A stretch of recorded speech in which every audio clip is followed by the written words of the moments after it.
disease and things like that. Those ones can also predispose to diarrhea, but those ones are not so common. Those ones are not so as common as the bacteria and viruses would cause diarrhea. Yeah. Okay. Doctor, so what are some of the symptoms that I can see? Symptoms that you can see, and then you get to know that this is diarrhea. Okay. So first and foremost, it's very obvious to the eye. Actually, it's a sign and symptom. Like I explained some time back, sign and symptom. A sign is what the doctor sees, and the symptom is what the patient sees. So the doctor can see the diarrhea itself, the watery stool. Even the patients or the mother, they would see that the child is passing out loose stools. Yeah. So that's number one sign you're going to see. In the simplest diarrhea, you will see the person passes going to toilet, and then you will see the stool is watery like water. So that's one. And in other cases, in severe form, they may complain of abdominal pain, which will be associated with it. Sometimes they can be vomiting alongside, and then now that's when we are now calling it what we call gastroenteritis. You get this vomiting and diarrhea at the same time. The child is passing from both up and down. Yes, that's also common. And then sometimes you'll find fevers in some children. They'll get fevers. And in some other children, that if they have had diarrhea that is so persistent, and like what I have said about the severe dehydration, and the child is so dehydrated, and it's now the child is heading towards shock. When there's too much dehydration, you're going to see the lips will be dry in this person. The eyes are sunken, and the eyes are deep. If it's a small baby, maybe let's say a baby of like 5 months thereabout, there's what we call the frontanel. There is that thing in the head which keeps, it keeps beating.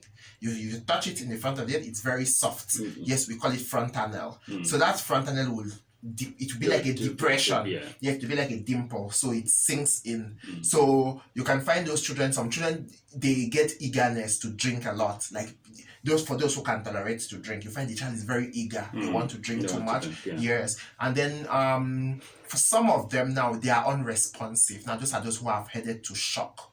They are unresponsive, and you move the child is not moving. The arms are cold and the legs are cold. But those are very in extreme cases. That one, you can't manage it at home. That one must be taken to the hospital. Yeah, but why this show is important today is because this topic is important, is before you reach that phase of that child reaching shock, you can manage at home, at least to prevent maybe this diarrhea. Right now that there's lockdown, and sorry, I'm saying not lockdown, right now there's curfew, and you may find a challenge, assessing the hospital in the night. Yes, and your child is having diarrhea in the night.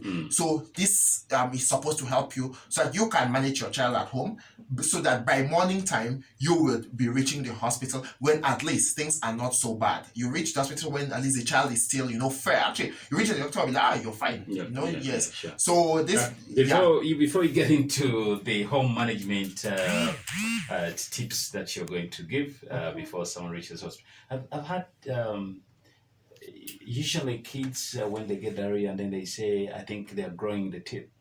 Okay. Yeah. Does that cause diarrhea? Well, that does not cause diarrhea because there are a lot of things which I think, you see, sometimes so there are myths which are associated that when someone is growing teeth, they would have diarrhea, and so there are some other things. If someone is growing taller, there is diarrhea and things like that. Yeah, those are on it. I haven't come across any scientifically proven facts that teething causes diarrhea, because that would mean every teeth is budding out of the child, because each teeth has a particular age it's supposed to come out, like the incisor, the different teeth. I don't want to go into the details, but each of them, they have a certain age that they're supposed to come out. So if that is so, that means each teeth, when it is sprouting, the child is supposed to be having diarrhea almost every month. Yeah. So, but that's not the case. Okay. Yeah. Let's get into a very short break. When we get back, we'll be looking at the home remedies for diarrhea. I have Dr. Nadia from Whispers Magic Hospital, and we are discussing diarrhea. Today is health on the reference point. A delicious and refreshing taste.